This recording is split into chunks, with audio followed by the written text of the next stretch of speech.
All right, while across the country a lot of workers have lost their jobs and many will lose businesses. Small businesses sadly will go under. Public servants, though, in Queensland not only get to stay in work, but they'll also receive a 3% pay increase thanks to the largesse of State Treasurer Jackie Trad.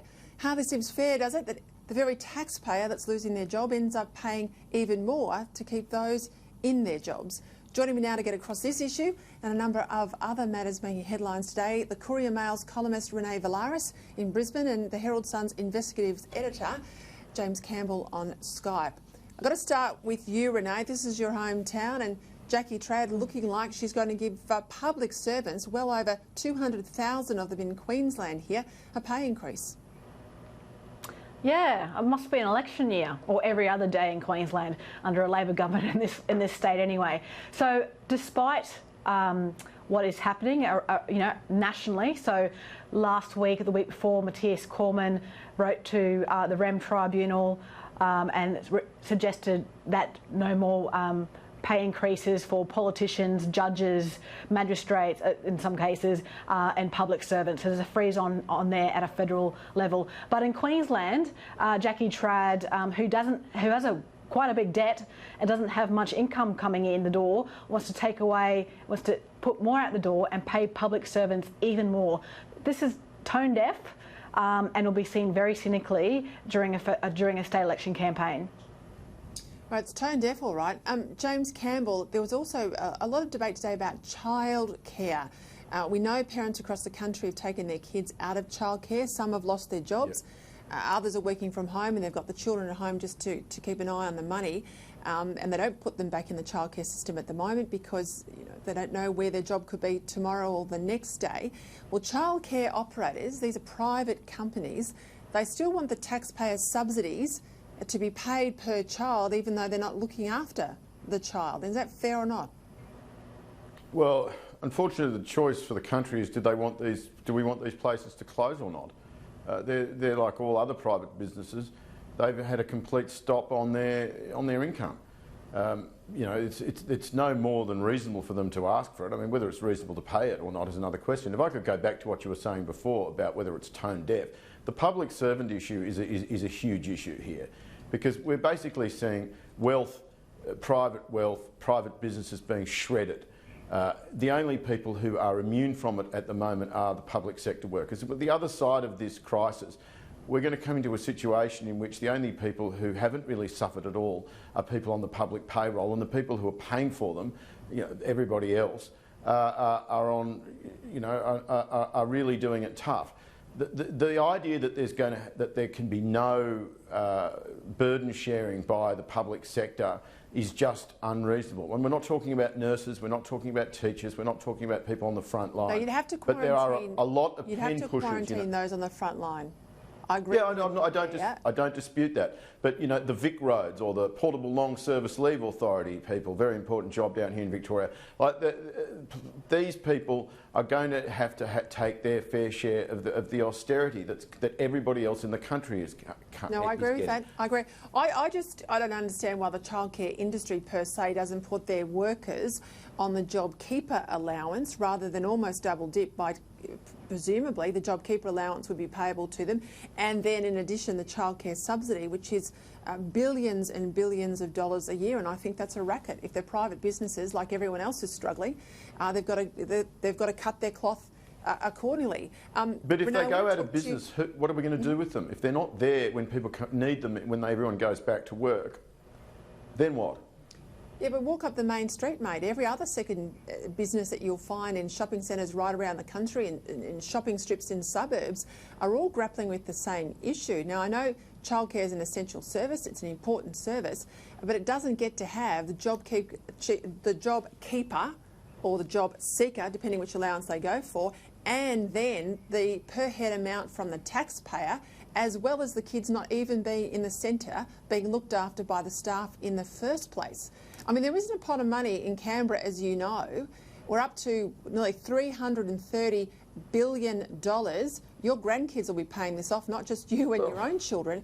I mean, this is just, at some point, the government's got to have an exit strategy on here And with that exit strategy, we've also got to manage how on earth we're going to pay this back.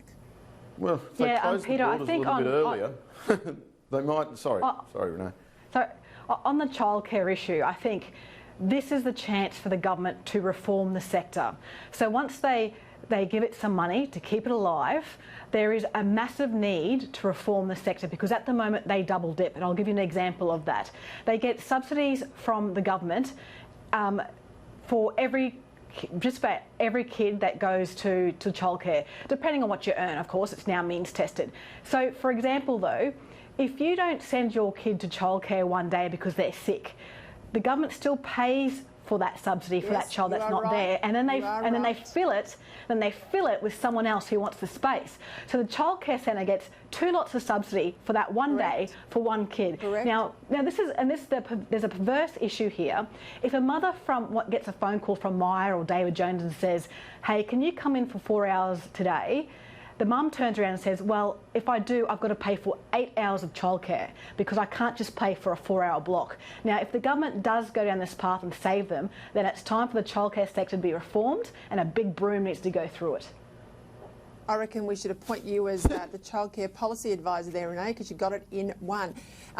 James, I want to ask you a question. There's been this to-do about partners, and if you live with them, you can catch up with them, obviously, under the same roof, and then you couldn't if you didn't live with them. And then we've got the ADF now teaming up with the police in New South Wales to get around and knock on doors to make sure people are doing what they should be doing. Now, I sort of get it. We're in extraordinary circumstances. A lot of people have got their backs up and saying this is heavy-handed. Now, I'd be in that camp if it was going on forever, but this is a short-term measure because people aren't doing what they're told, or am I too authoritarian? Well, I think the issue... Well, they backed down on it. Annalise was saying before. Yes, I've written a piece attacking it today, which I assume will not be running now because they backed down on it. But no, more broadly, though, the issue is, OK, your girlfriend or your boyfriend can't come over, but your cleaner can. Your nanny, who serves 3 other families in 3 different suburbs, can.